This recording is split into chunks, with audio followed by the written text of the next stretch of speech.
Bismillahirrahmanirrahim. Assalamualaikum warahmatullahi wabarakatuh. Perkenalkan, nama saya Muslimin. Saya seorang guru di SMA Negeri 2 Sebulu. Sekarang saya juga sebagai mahasiswa pendidikan profesi guru dalam jabatan gelombang kedua Universitas Negeri Jakarta.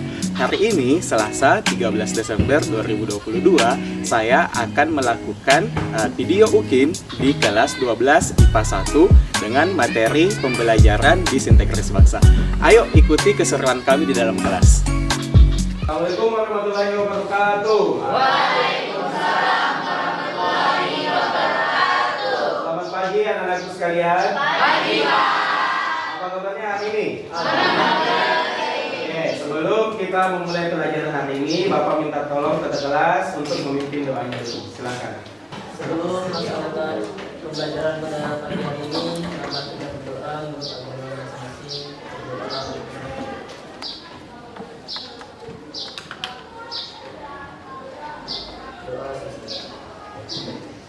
Oke, terima kasih kepada Andi, kota kelas. Bapak akan mengabsen dulu kehadiran kalian. Irfan, Hadir, Pak. Denny, Hadir, Pak. Andi, Hadir, Pak. Karti, Hadir, Pak. Giska, Hadir. Zui, Hadir, Pak. Pipi Adel Wijaya. Hadir, Pak. Oke, terima kasih. Berarti hari ini hadir semua ya. Ya, Pak. Baik, anak-anakku sekalian, hari ini adalah pertemuan pertama kita di kelas 3 ya. Nah, tapi Bapak mau tanya dulu sebelumnya, ada yang masih ingat pelajaran pada kelas 2 kemarin? Ayo, apa? Ayo, siapa yang masih ingat? Nah, silakan Giska. Kelas 12 kami saat kelas 2 kami belajar tentang materi mempertahankan kemerdekaan Indonesia. Oke, betul sekali. Jadi terakhir pas kita masih kelas 11 atau masih kelas 2 itu kita mempelajari tentang mempertahankan kemerdekaan Indonesia. Nah, dari serangan bangsa luar. Contohnya apa tuh? Agresi. Nah, agresi militer dari Belanda. Berapa kali? 2 Nah, agresi militer Belanda 1 dan agresi militer Belanda 2. Nah, pada pertemuan ini sebenarnya masih lanjutan nih. Masih lanjutan dari sejarah Indonesia, yaitu materi disintegrasi bangsa. Nah, di mana materi ini, kalau sebelumnya kita mempelajari bahwa ada serangan dari luar, kalau disintegrasi bangsa itu lebih kepada serangan dari dalam. Nah, serangan dari dalam negeri atau dari bangsa kita sendiri, ya. Nah, adapun manfaat mempelajari bab ini adalah kita bisa lebih mengenal jenis-jenis pemberontakan apa-apa saja yang pernah terjadi di Indonesia, dan kita bisa mempelajari dan menerapkan di kehidupan kita. Semoga kita tidak terjadi yang namanya pemberontakan, ya, sehingga kesatuan dan keutuhan negara kita masih tetap terjaga. Oke? Paham? Nah, oke. Adapun KD pada materi hari ini yaitu KD 3.1 menganalisis upaya bangsa Indonesia dalam menghadapi ancaman disintegrasi bangsa, antara lain PKI Madiun 1948, DITI, APRA, Andi Aziz, RMS, PRRI, Permesta, dan G30S PKI. Oke? Dan tujuan pembelajarannya, pertama dari segi pengetahuan, yaitu peserta didik dapat merangkum informasi tentang upaya bangsa Indonesia dalam menghadapi ancaman disintegrasi bangsa PKI Madiun 1948, DITI, APRA, Andi Aziz, RMS, PRRI, Permesta, G30S PKI dengan benar. Nah, ada pula keterampilannya, yaitu peserta didik dapat merekonstruksi upaya bangsa Indonesia dalam menghadapi ancaman disintegrasi bangsa, antara lain PKI Madiun, DITI, APRA, Andi Aziz, RMS, Permesta, G30S dalam bentuk tes LKPD dengan baik. Oke? Lanjut. Nah, sebelumnya Bapak mau bertanya nih, apa itu disintegrasi? Nah, perpecahan kayak mana itu contohnya perpecahan zaman sekarang? Tawuran, oke, tawuran apa lagi? War tiket kontol apa? Konser. Apa ini masuk disintegrasi? Kok masuk disintegrasi? Kenapa? Coba satu orang menjelaskan. Sela. Kenapa Sela mengatakan war tiket masuk ke dalam disintegrasi bangsa? Karena dengan war tiket itu bisa terjadi perpecahan. Nah, contohnya perpecahan kayak apa? Perpecahan antar penggemar. Oh, antar penggemar. Jadi mereka saling berkelahi karena kehabisan tiket. Nah, oke. Nanti kita lihat ya, kita nanti bahas nanti di belakang setelah kita melakukan diskusi, apakah war tiket itu masuk ke dalam disintegrasi bangsa. Oke, tapi kalian sudah betul disintegrasi itu perpecahan. Nah, berasal dari kata integrasi itu perpaduan atau melebur. Berarti kebalikannya kalau disintegrasi berarti tidak melebur atau dengan kata lain adalah perpecahan. Bangsa kenapa? Karena terjadi di dalam negeri. Oke? Paham? Oke, lanjut. Bapak ingin kalian mengamati gambar di atas tuh. Ada gambar 1, ada gambar 2. Gambar pertama kira-kira apa itu gambar pertama? Orang apa? Nah, betul, orang Papua yang komunitasnya itu organisasinya apa namanya? Nah, OPM. Gambar kedua coba lihat gambar paling ujung itu tokoh siapa namanya tuh? Nah, Bung Tomo. Bung Tomo terkenal pada peristiwa apa? Nah, pertempuran 10 November. Kira-kira nih yang mana yang termasuk disintegrasi bangsa? Apakah gambar 1 atau gambar 2? Ada yang pilih gambar 2? Tidak ada. Oke, kenapa gambar 1? Coba. Kenapa gambar 1 yang termasuk disintegrasi bangsa? Karena itu OPM. Nah, kenapa memang dengan OPM? Oke, coba diulangi Sela jawabannya. Nggak usah ragu. Karena gambar 1 itu merupakan OPM. OPM itu kan organisasi Papua Merdeka. Hmm. Berarti mereka mau pecah dari orang Indonesia. Nah, berarti termasuk disintegrasi bangsa. Oke, betul. Tepuk tangan untuk Sela. Nah, sekarang kita lihat gambar 2. Tadi kalian sudah bilang kan, gambar 2 itu adalah Bung Tomo, kan, yang terkenal pada saat peristiwa pertempuran 10 November di mana? Nah, di Surabaya. Pada saat itu kita melawan siapa? Nah, melawan Belanda dan Inggris ya. Ada sekutu juga yang ikut. Nah, kenapa dia tidak dimasukkan ke dalam disintegrasi bangsa? Karena kembali lagi ke pertanyaan pertama, kan, disintegrasi bangsa adalah perpecahan yang terjadi di dalam negeri, yang dimana pelakunya adalah bangsa kita sendiri. Sedangkan yang pertama adalah Papua. Papua kan bagian dari Indonesia, betul? Nah, tadi yang kita lawan di gambar 2, yang kita lawan adalah Belanda dan Inggris. Berarti dia termasuk ancaman dari luar. Nah, ancaman dari luar. Berarti dia tidak termasuk ke dalam disintegrasi bangsa. Sudah paham? Nah, untuk menguji, Bapak punya lagi satu gambar. Coba, next. Nah, coba perhatikan. Gambar 1 itu partainya yang terkenal partai apa? Nah, PKI. Sedangkan yang gambar kedua, gambar apa di situ? Bendera apa? Nah, jadi yang mana yang termasuk disintegrasi bangsa? Ayo. Kenapa 2 tidak termasuk? Berarti sudah paham ya, kenapa yang nomor 1 disintegrasi bangsa? Karena pemberontakan PKI. PKI itu Partai Komunis Indonesia. Berarti dari dalam Indonesia, orang-orang Indonesia yang memberontak. Sedangkan yang kedua itu sama-sama konflik, sama-sama pertempuran, tapi kenapa tidak dimasukkan ke dalam disintegrasi bangsa? Karena yang kedua itu kita melawan Jepang, sedangkan Jepang itu adalah serangan dari luar. Bisa dimengerti? Nah, Bapak masih punya satu gambar lagi, ya. Nanti dilihat apakah ini termasuk ke dalam disintegrasi atau bukan, ya. Coba lihat gambar ketiga. Nah, kalau ini masuk apa nih? Masuk disintegrasi bangsa atau bukan? Disintegrasi rumah tangga. Kalau tahu sendiri. Nah, kalau ini termasuk ke dalam disintegrasi rumah tangga. Ya, meskipun sama-sama konflik ya, tapi kita harus bisa membedakan kapan konflik atau serangan tersebut dimasukkan ke dalam disintegrasi bangsa, kapan dia tidak dimasukkan ke dalam disintegrasi bangsa. Kalau ini meskipun sama-sama kekerasan, meskipun sama-sama konflik, tapi dia tidak termasuk disintegrasi bangsa. Berarti padahal dia orang Indonesia loh. Kok nggak masuk disintegrasi bangsa? Ayo. Kenapa? Coba rasionalnya bagaimana Den? Coba dari Den. Kenapa Den dia tidak termasuk disintegrasi bangsa? Padahal kan ini dalam negeri kan? Ya, karena dia apa? Hmm. Nggak melibatkan satu golongan gitu yang berpecah, cuman perorangan gitu. Oke, betul sekali tahu-tahu tadi.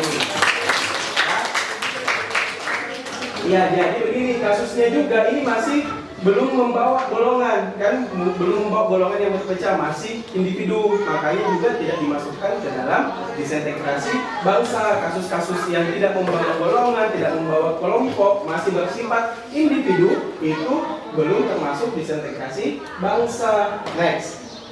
Nah, apa sih bahayanya disintegrasi bangsa? Kenapa kita mesti menghindari yang namanya perpecahan tadi? Kira-kira akan berdampak kepada siapa? Apa dampaknya yang paling ditakutkan? Ayo, apa dampaknya? Coba, Nanda. Ya, berkurang. Apanya yang berkurang? Kalau dari OPM tadi kan jadi berkurang ininya, wilayahnya berkurang. Oke, betul. Itu dari segi wilayahnya yang berkurang. Selain dari segi wilayah, apalagi yang berkurang? Nah, kerukunan. Berarti kerukunan itu masuk ke dalam dampak apa? Nah, dampak sosialnya terjadi kerukunan atau perpecahan. Kalau misalnya kita berpecah, lama-lama negara kita bisa habis atau bubar, ya kan? Tambah lagi satu Giska. Giska jawab apa? Ekonomi. Ekonomi dari segi mana Giska? Yang mananya yang dirugikan? Apanya yang dirugikan? Tambang? Nah. Oh, jadi kalau kita maksudnya Giska itu kalau wilayah Indonesia berkurang otomatis berdampak kepada ekonomi salah satu penghasilan di daerah tersebut. Contohnya di Papua. Oke, selain itu ada pula yang paling berharga dari yang terjadinya perpecahan. Biasanya menimbulkan korban apa? Nah, korban jiwa yang paling tidak bisa dibeli, ya kan? Pernah dengar peperangan lokal yang terjadi di Kalimantan? Betul. Apa Den? Perang samping itu antara apa? Madura sama Dayak. Betul. Antara Madura sama Dayak. Kira-kira itu termasuk disintegrasi atau bukan? Kenapa masuk disintegrasi? Betul, karena sudah membawa kelompok dan suku. Lama-lama kita bisa saling berpecah dan dampaknya sangat besar nih. Misalnya, saya adalah suku Madura, lagi jualan sate, ya kan? Padahal saya nggak tahu apa-apa. Saya cuma jualan di Samarinda misalnya. Tiba-tiba datang orang Dayak, karena saya tulis di situ sate, apa? Nah, sate Madura, tiba-tiba saya kena suntik kan, meninggal. Sudah, kira-kira apa-apa saja kerugian itu? Pertama, meninggal. Berarti jiwa kan? Ekonomi, belum lagi anak-anakku kan menangis, kan? Untuk kalau sudah punya anak kan, belum menikah, masih muda, kan? Sudah meninggal, gara-gara salah paham lagi kan? Tahu-tahunya saya cuma jual sate Madura, aslinya orang Makassar. Kan banyak yang begitu, kan? Jual sate Lamongan, tapi yang jual bukan orang Lamongan. Nah, bahayanya itu terjadi kesalahpahaman. Dan apakah kita akan aman? Tidak. Kenapa? Yang jual saja sate Madura merasa tidak aman, apalagi orang asli Madura. Oke ya, jadi dampaknya sangat banyak. Selain dampak ekonomi, dampak sosial, budaya, korban jiwa, pokoknya banyak. Jadi sebisa mungkin kita menghindari yang namanya disintegrasi. Nah, kalau disintegrasi kan perpecahan nih. Kira-kira apa solusi yang kalian tawarkan supaya tidak terjadi yang namanya disintegrasi bangsa, supaya tidak ada perpecahan? Betul, Tata, tepuk tangan untuk Tata. Kenapa toleransi Tata menjadi istilahnya obat bahwa untuk penyakit disintegrasi ini? Kenapa? Dengan saling bertoleransi, kenapa memang? Oke, betul sekali. Ya, tepuk tangan lagi untuk Tata. Jadi, dengan saling menghargai, saling menghargai, bertoleransi, kita menghilangkan sikap saling ego kita yang tinggi, atau dikenal dengan etnosentris, ya, menganggap bahwa sukunya paling hebat, menganggap bahwa wilayahnya paling hebat, sehingga atau menganggap bahwa agamanya yang paling bagus, sehingga itu yang biasa memancing disintegrasi. Supaya kita tidak terjadi, kita harus saling menghargai, semuanya itu baik. Yang baik, yang tidak baik itu kalau sudah merugikan orang lain. Oke? Nah, oke, lanjut. Di sini disintegrasi bangsa itu ada penyebabnya, ada latar belakang penyebabnya. Di sini ada 3. Yang pertama adalah ideologi, yang kedua kepentingan, dan yang terakhir adalah sistem pemerintahan. Yang pertama yaitu ideologi. Nah, Bapak mau tanya, kalian tahu apa itu ideologi? Apa? Ideologi itu sama dengan pandangan, sama dengan cara pikirnya. Jadi ada beberapa kelompok yang melakukan pemberontakan itu karena terjadi perbedaan ideologi atau terjadi perbedaan pandangan. Contohnya apa? Betul sekali. Tepuk tangan untuk Teddy. Contohnya PKI. PKI itu kemarin dia memberontak karena ideologinya adalah komunis. Betul sekali. Ada lagi satu tuh yang terkenal. Dia membawa agama Islam. DI. Jadi itu adalah pemberontakan kelompok yang dilatar belakangi oleh ideologi atau perbedaan pandangan. Setelah Bapak menjelaskan tentang disintegrasi bangsa, Bapak akan membagi ke dalam 4 kelompok. Ya, 4 kelompok ini nantinya masing-masing Bapak kasihkan tema untuk pembahasannya. Ya, kelompok pertama membahas tentang pemberontakan PKI di Madiun, kelompok kedua membahas tentang DITI, kelompok 3 membahas tentang APRA, dan kelompok 4 membahas tentang pemberontakan Andi Aziz. Ya, nanti kalian duduk sesuai kelompoknya dan Bapak akan membagikan LKPD atau lembar kerja peserta didik. Nah, di LKPD-nya ini, silahkan kalian baca petunjuknya, tulis juga nama kelompoknya, tulis anggotanya, kemudian di sini ada KD-nya. Di sini kalian tuangkan sesuai dengan petunjuk yang Bapak berikan. Jadi masalah yang kalian angkat itu adalah alasan atau latar belakang kenapa kelompok-kelompok ini melakukan pemberontakan. Kemudian upaya apa nih yang dilakukan pemerintah. Nah, setelah kalian mengetahui alasannya dia memberontak, upaya penanganannya, kalian terakhir mengambil nilai apa yang bisa kita petik dari pemberontakan tersebut. Jadi setiap kelompok mempunyai tema yang beda-beda. Sebentar kita akan paparkan bersama-sama di depan kelas. Nah, di sini juga Bapak sudah menyediakan kompetensi tambahan. Jadi silahkan, di sini ada buku, kalian bisa scan, kemudian kalian bisa cari semua sumbernya di sana. Oke? Nah, Bapak akan bagi kelompoknya. Nah, ini secara heterogen atau acak saja. Jadi kelompok 1 itu mulai Sela sampai dengan Paul. Oke? Itu kelompok 1. Kelompok 2 mulai Lapila sampai dengan Karti. Oke? Kelompok 3 itu mulai Retno sampai dengan Samsul Alam. Oke? Siapa namanya? Samsul Setiawan. Oke. Nah, selanjutnya kelompok terakhir itu mulai dari Ega sampai Ana. Oke, silahkan bentuk kelompoknya masing-masing. Kemudian Bapak akan membagikan LKPD-nya. Ayo, silahkan. Oke, sudah duduk dengan teman kelompoknya masing-masing? Ya. Jadi minta tolong Denny untuk bagikan LKPD-nya kepada teman kelompoknya. Ya. Denny semua.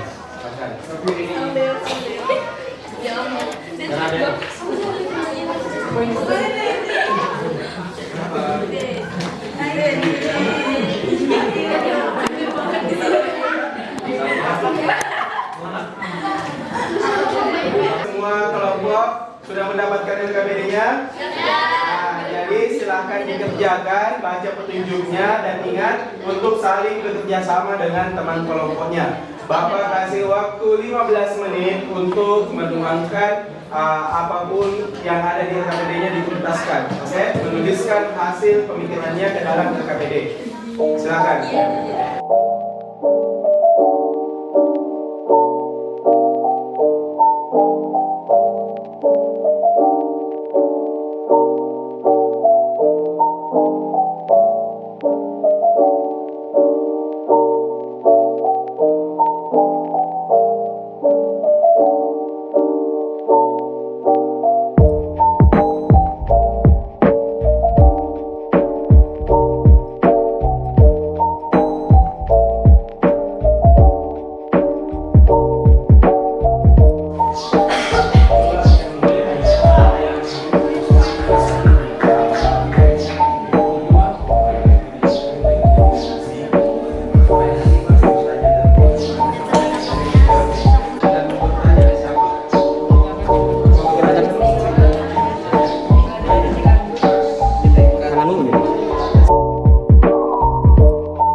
sebutkan aja. Jadi nggak usah dipaparkan semua, maksudnya kayak ini kan. Jadi itu adalah mungkin sudah dari mana? Jelaskan dulu. Kalau daerah.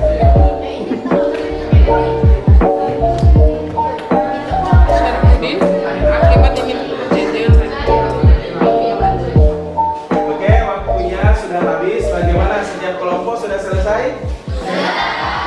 Sekarang kita akan menjelaskan dan memaparkan hasil diskusi kelompok kalian. Kita mulai dari kelompok 1, kelompok PKI Madiun. Silakan.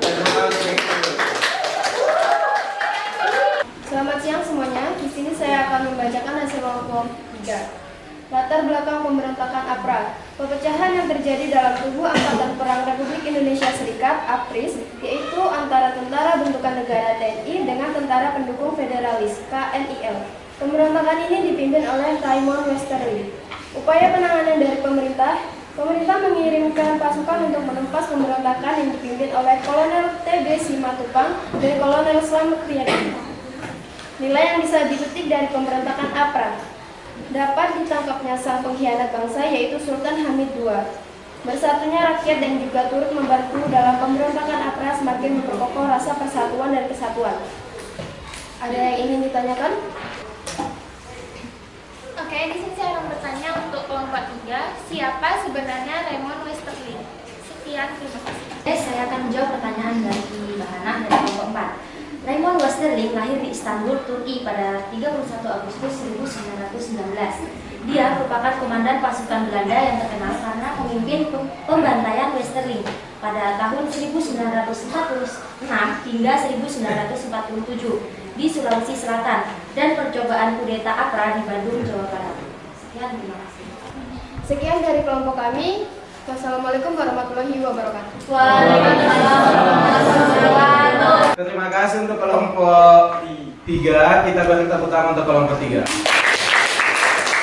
Selanjutnya kelompok terakhir, kelompok 4. Silakan kelompok 4. Assalamualaikum warahmatullahi wabarakatuh. Waalaikumsalam warahmatullahi wabarakatuh. Selamat siang. Siang. Saya Gebra Mudita Kemala selaku moderator kelompok kami. Di sini kami akan membacakan hasil diskusi kami yang akan dibacakan oleh Nurida. Latar belakang pemberontakan Andi Aziz. 1. Menentang campur tangan APRIS TNI dalam konflik yang terjadi di Sulawesi Selatan. 2. Ingin mempertahankan berdirinya MIT. Upaya penanganan dari pemerintah. Pemerintah mengirimkan pasukan militer yang dipimpin Ales Kawilarang untuk mengumpar pemberontakan.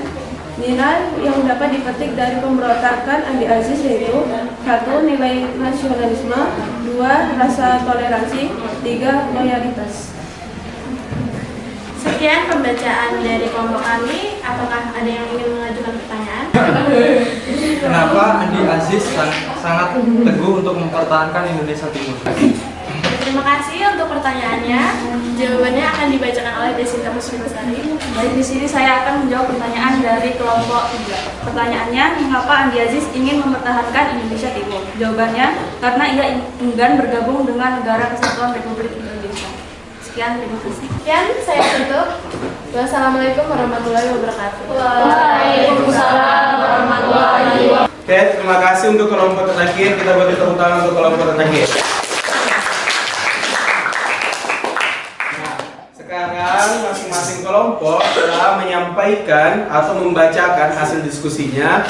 Jadi Bapak minta satu perwakilan kelompok untuk membacakan rangkuman dari hasil diskusi kita pada hari ini sesuai dengan temanya masing-masing. Jadi kalau kelompok 1 berarti tentang pemberontakan PKI Madiun, kelompok 2 berarti tentang DITI, kelompok 3 tentang APRA, kelompok 4 tentang pemberontakan Andi Aziz. Oke, kita mulai dari kelompok 1. Rangkuman dari peristiwa PKI Madiun. Peristiwa PKI Madiun ini terjadi karena adanya perbedaan ideologi dan pemerintah mengerahkan divisi Siliwangi untuk menumpas gerakan PKI ini. Lalu, nilai yang bisa dipetik dari peristiwa ini adalah pentingnya kita untuk menerapkan sikap toleransi. Sekian, terima kasih. Rangkuman dari pemberontakan DITI yaitu Hal yang melatar belakangi DIT ini adalah ideologi, yang mana mereka mau menanamkan hukum Islam sebagai dasar negara. Oleh karena itu, mereka melakukan beberapa pemberontakan di berbagai daerah, yaitu Jawa Barat, Jawa Tengah, Kalimantan Selatan, Sulawesi Selatan, dan Aceh. Nilai yang dapat diambil yaitu untuk saling menjaga dan selalu waspada dalam menghadapi radikalisme dengan unsur agama. Rangkuman dari kelompok APRA. Jadi pemberontakan APRA adalah pemberontakan yang terjadi karena faktor kepentingan yang dipimpin oleh Raymond Westerling. Dan adapun upaya dari pemerintah yaitu dengan mengirimkan Kolonel TB Simatupang dan Kolonel Slamet Riyadi. Adapun nilai yang dapat diambil dari pemberontakan ini adalah yang pertama yaitu nilai loyalitas atau kesetiaan dan persatuan dan kesatuan. Sekian, terima kasih. Wassalamualaikum warahmatullahi wabarakatuh. Kesimpulan dari pemberontakan Andi Aziz. Latar belakang dari pemberontakan Andi Aziz adalah menentang campur tangan APRIS, TNI, dan ingin mempertahankan NIT. Upaya penanganan dari pemerintah adalah mengirimkan pasukan militer untuk menumpar pemberontakan. Adapun nilai yang bisa dipetik adalah nilai nasionalisme, rasa toleransi, dan rasa loyalitas. Sekian, terima kasih. Terima kasih untuk setiap kelompok. Beri tepuk tangan untuk kita semua. Jadi untuk tambahan dari Bapak bisa kita ketahui hari ini ternyata disintegrasi bangsa itu ada banyak jenisnya ya.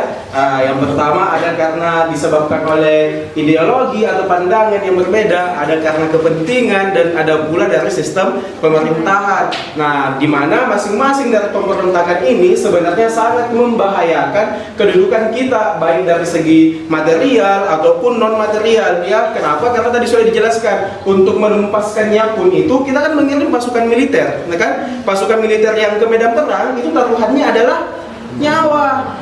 Ya, selain kita mempertaruhkan nyawa, belum lagi dengan biaya perang yang diakibatkan, ya. Belum lagi kalau korban yang lain-lain kayak bangunannya atau mungkin ya banyak lah yang bisa disebabkan oleh peperangan tadi itu.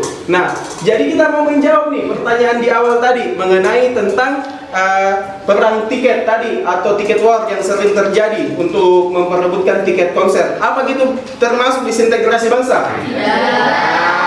Tidak termasuk disintegrasi bangsa ya. Kenapa tidak? Coba satu orang jelaskan kenapa tidak termasuk. Saya, Pak. Ya, silakan. Karena war tiket konser itu tidak melibatkan golongan yang besar, hanya golongan yang kecil, terus dia juga nggak bersifat ideologi.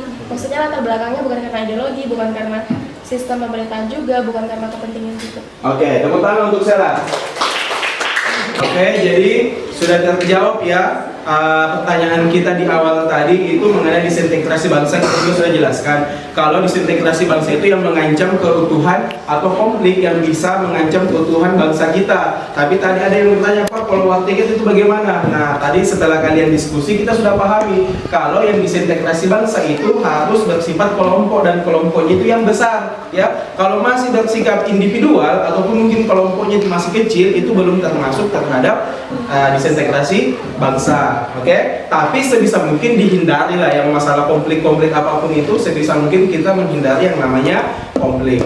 Oke, untuk menguji kemampuan kalian, Bapak sudah menyiapkan beberapa soal di sini, ada menjodohkan. Jadi silakan kalian kasih panah. Jadi pernyataan 1 jawabannya di sini, pernyataan 2 jawabannya di mana, pernyataan 3 dan seterusnya. Dan ini menyangkut tentang apa yang telah kalian kerjakan tadi dan yang telah kita diskusikan. Jadi kalau kalian telah mengikuti diskusi dengan baik, insya Allah pasti menjawabnya dengan mudah. Oke, silakan minta tolong lagi dari untuk membagikan ke temannya.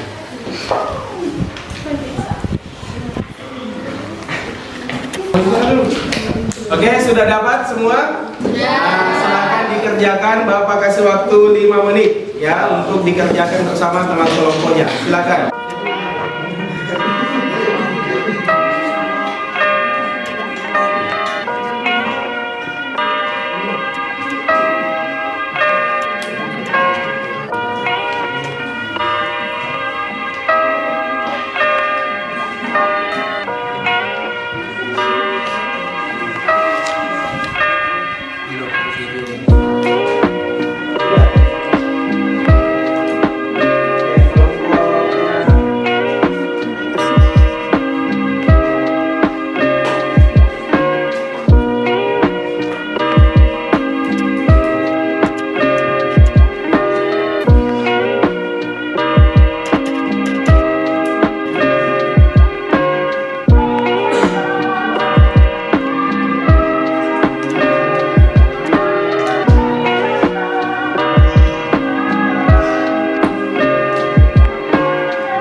Sudah selesai? Selesai. Nah, minta tolong untuk dikumpul kelompoknya. Kelompok 4 silakan sini dikumpul. Oke. Kelompok 1 coba. Kelompok terakhir, kelompok 3.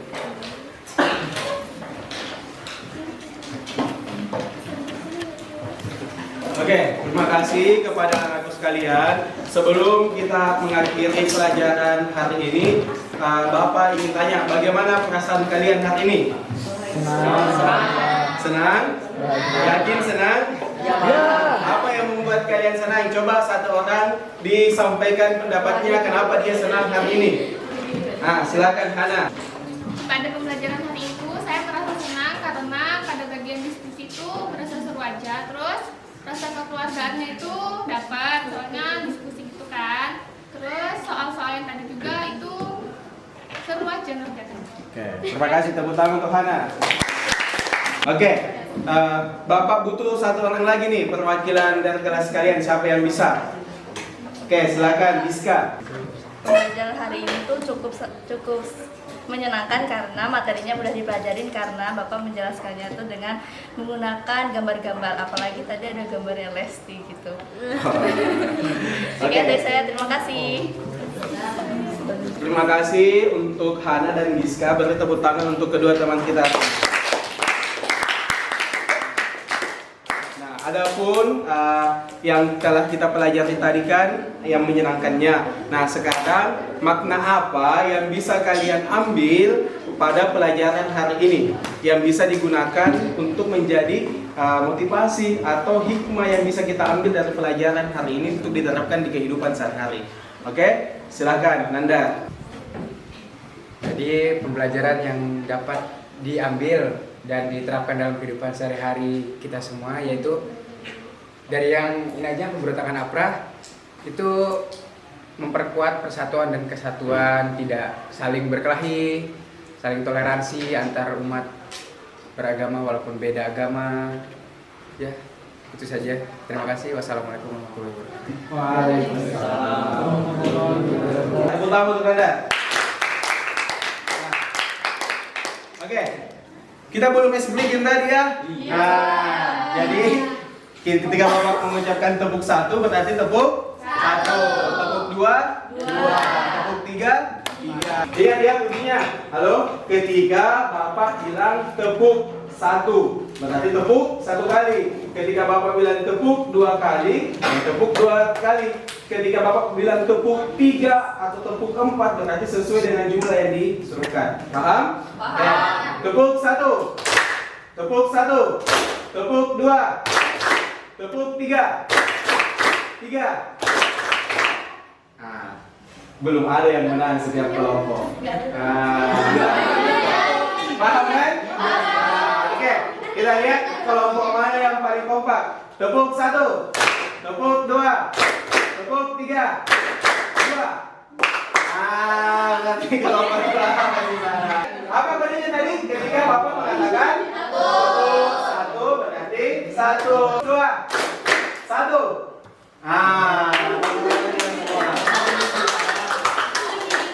Minggu depan kita masih bertemu lagi di pembelajaran sejarah Indonesia dan masih membahas tentang disintegrasi bangsa. Kalau tadi kita kan sudah membahas ada 4 kan. Nah, nanti minggu depan masih ada 4 lagi nih organisasi ataupun kelompok-kelompok yang melakukan pemberontakan yang akan kita bahas dan kita diskusikan bersama-sama. Oke, sebelum selesai tolong kepada ketua kelasnya untuk memimpin membacakan doa. Silakan. Sebelum mengakhiri pembelajaran, marilah kita berdoa. Berdoa, dipersilakan.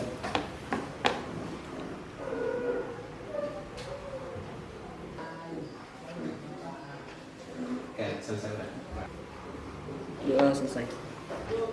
Terima kasih kepada ketua kelas Andi. Bapak mengucapkan banyak terima kasih. Jangan lupa untuk menjaga kesehatan dan tetap semangat. Keep spirit. Terima kasih.